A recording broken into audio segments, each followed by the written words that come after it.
क्या होता अगर चंद्रयान 2 मिशन पूरी तरह से सक्सेसफुल हो जाता? क्या इसके 100% सक्सेस से हमारे इंडिया पर कोई फर्क पड़ता? और अगर पड़ता तो क्या वो हमारे लिए नई अपॉर्चुनिटी क्रिएट करता? तो चलिए जानते हैं इस वीडियो में। तो हेलो गाइस, मेरा नाम है पुष्पेंद्र और आज हम बात करने वाले हैं चंद्रयान 2 मिशन के बारे में। तो ये बात है 22 जुलाई 2019 की, जब इसरो यानी इंडियन स्पेस रिसर्च ऑर्गेनाइजेशन ने अपने एक रॉकेट को सतीश धवन स्पेस से लॉन्च किया। प्लान बड़ा सिंपल था।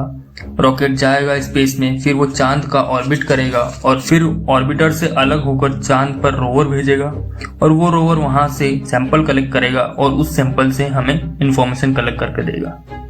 लेकिन ये जितना सुनने में आसान लग रहा है उतना आसान ये था नहीं, क्योंकि भारत एक डेवलपिंग कंट्री है और इस मिशन की एक गलती हमारे पूरे प्लान को फेल कर सकती थी। 12 नवंबर 2007 को इसरो और रूसी अंतरिक्ष एजेंसी रोस्कोमोस्क चंद्रयान 2 मिशन के लिए आ गया है। यह तय हुआ कि ऑर्बिटर और रोवर की जिम्मेदारी इसरो की होगी और लैंडर की जिम्मेदारी रोस्कोमोस्क लेगा। इंडियन गवर्नमेंट ने 18 सितंबर 2008 को इस मिशन की मंजूरी दे दी। अंतरिक्ष यान के डिजाइन को अगस्त 2009 में कंप्लीट कर लिया गया, जिसमें दोनों देशों के वैज्ञानिकों का योगदान रहा। इसरो ने अपनी तरफ से चंद्रयान 2 मिशन को कंप्लीट कर लिया, लेकिन रशिया द्वारा लैंडर को टाइम से कंप्लीट न करने के कारण इस मिशन को डिले कर दिया गया 2013 में।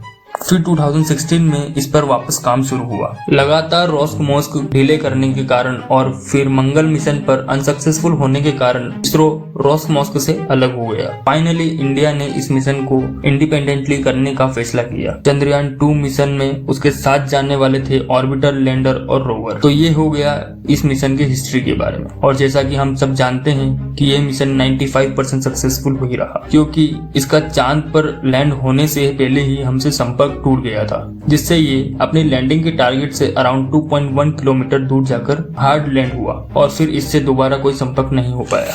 लेकिन क्या होता अगर यह मिशन सक्सेसफुल हो जाता? जैसा कि हम सभी जानते हैं कि चंद्रयान 1 मिशन पहले ही अपने ऑर्बिटर को चांद पर लगा चुका है और ऐसा करने वाला 4th कंट्री बन चुका है। अगर चंद्रयान 2 मिशन की सॉफ्ट लैंडिंग हो जाती और यह सक्सेसफुल हो जाता तो ऐसा करने वाला इंडिया 4th कंट्री बन जाता। साथ ही वो अपने काम पर लग जाता, जिसमें रोवर इंफॉर्मेशन कलेक्ट करता और आज हमारे पास चांद के बारे में नए नए इंफॉर्मेशन होते हैं, जिससे हम आगे आने वाले मिशंस की तैयारी में जुट जाते हैं। साथ ही पहले ही अटेम्प्ट में और लो बजट में मिशन कंप्लीट करने वाले हम पहले देश बन जाते हैं। और साथ ही चांद के उन सीक्रेट्स को रिवील करने में हम सक्सेसफुल रहते जिन राजों को चांद अपने अंदर समाये हुए। ये मिशन अपने साथ में एक अपॉर्चुनिटी लाता। जैसा कि हमारा इसरो कम से कम बजट में हर मिशन को सक्सेसफुल करता है, दूसरे देश इस अपॉर्चुनिटी को मिस नहीं करते और आज हमारे स्पेस मिशंस की कमी नहीं होती। लेकिन चिंता की कोई बात नहीं है, क्योंकि चंद्रयान 2 मिशन का सक्सेसर चंद्रयान 3